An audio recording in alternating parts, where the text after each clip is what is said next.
That's the Kaya Fire Dog. It's the gift of my grandpa. It's the Christmas gift! Okay, so enough talking with that. Anyway, it's a gill shit. This video was made to see our gadgets. Here.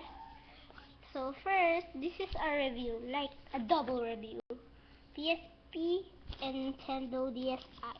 So first, we're gonna go with my gadget, which is the Nintendo DSi.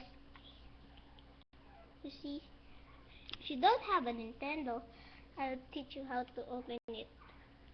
Okay, you push the power button in here, then it opens. Then it will direct to the game. Then you'll just click A. No, just click game and click folder and pick some games you want. You can download. We downloaded. We don't buy. We don't want to buy. We want to download. So, okay. You can also have some other buttons like B, Y, X, A, select, start.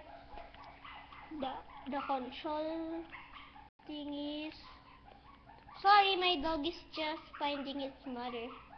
We just adopted the dog. Just joking. My grandfather's sister gave it to my grandfather, and my grandfather gave it to me. So anyway, that's the review for the Nintendo DS. Now, we'll be having a very special brother assistant, and it is Gab!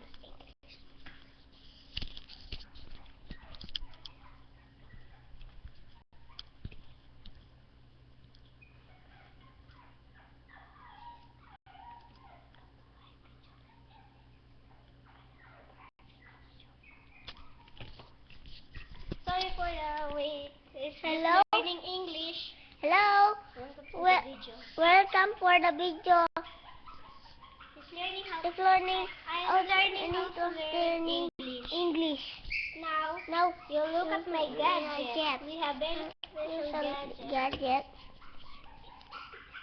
It's the PSP. Wait. Show the PSP. It's a PSP. And now we all open it. First, what do we click? I don't know. This is just new. This is all new to me. This PSP, I don't know how. This. Open. No, just not that. Show it. So this is the PSP I have for my tito. Oh, that's uncle. And first, open it. Don't you have? Open it. This. I'll show you. Open it. He says, open it. Clicking this? I don't know. No. Maybe. Not that. This is it. This. Wait. Again. Wait. Sorry for the dog. Oh, sorry, but she is low bat. And thank you for the watching the video. Thank you for watching the video. For the next episode, we'll review the gadget. For the next episode, please like it, comment and subscribe. For the next episode, goodbye. See you next time.